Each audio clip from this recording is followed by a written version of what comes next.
Dalam surat Az-Zumar ayat 65, sungguh jika engkau menyekutukan Allah, niscaya aku akan hapus amalanmu.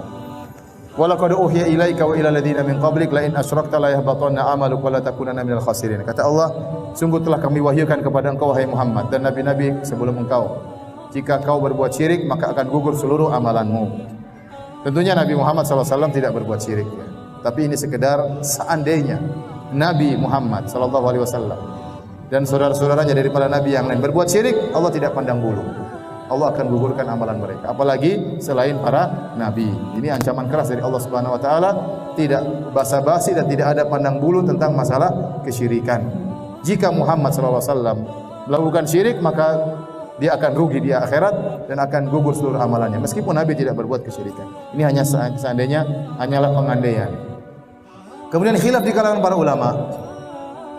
Jika seorang muslim melakukan amalan soleh, misalnya 20 tahun, ya, dia haji, dia umrah, dia bersedekah, kemudian terjerumus dalam syirik akbar, berdoa kepada mayat, menyembelih untuk jin misalnya, apakah pahala dia selama 20 tahun gugur, kemudian dia bertobat akhirnya harus mulai lagi dari nol? Maka sebagian ulama berpendapat iya. Kalau dia melakukan kesyirikan, maka seluruh amalannya gugur. Kalau dia bertobat, ulangi lagi dari nol. Ini perkara yang sangat mengerikan. Pendapat yang lain mengatakan tidak. Maksudnya amalannya gugur kalau dia meninggal dalam kondisi apa? Syirik. Kalau dia tidak meninggal dalam kondisi syirik, maka amalannya tidak gugur. Ini pendapat yang kedua. Karena Allah mengatakan dalam ayat yang lain, fayamut wa huwa kafir. Barang siapa yang meninggal dalam kondisi kafir, faulaika habitat a'malum, itulah orang-orang yang gugur amalan mereka.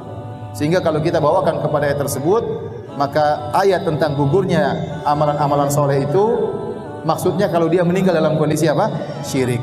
Maka pendapat kedua menyatakan jika orang sudah beramal soleh 20 tahun, dia melakukan kesyirikan, maka amalannya tidak gugur. Kalau dia bertobat, ya, maka dosanya hilang, amalan yang 20 tahun tetap terjaga.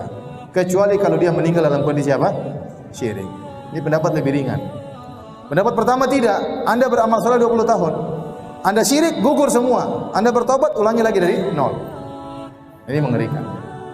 Wallahu a'lam bishawab. Saya lebih condong pada pendapat kedua. Namun kita tetap harus hati-hati, jangan sampai terjerumus dalam syirik.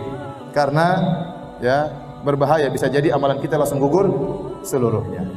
Demikian hadirin dan hadirat, kajian kita insyaallah kita lanjutkan pada pekan depan dengan izin Allah Subhanahu wa taala. Wabillahi taufiq wal hidayah. Assalamualaikum warahmatullahi wabarakatuh.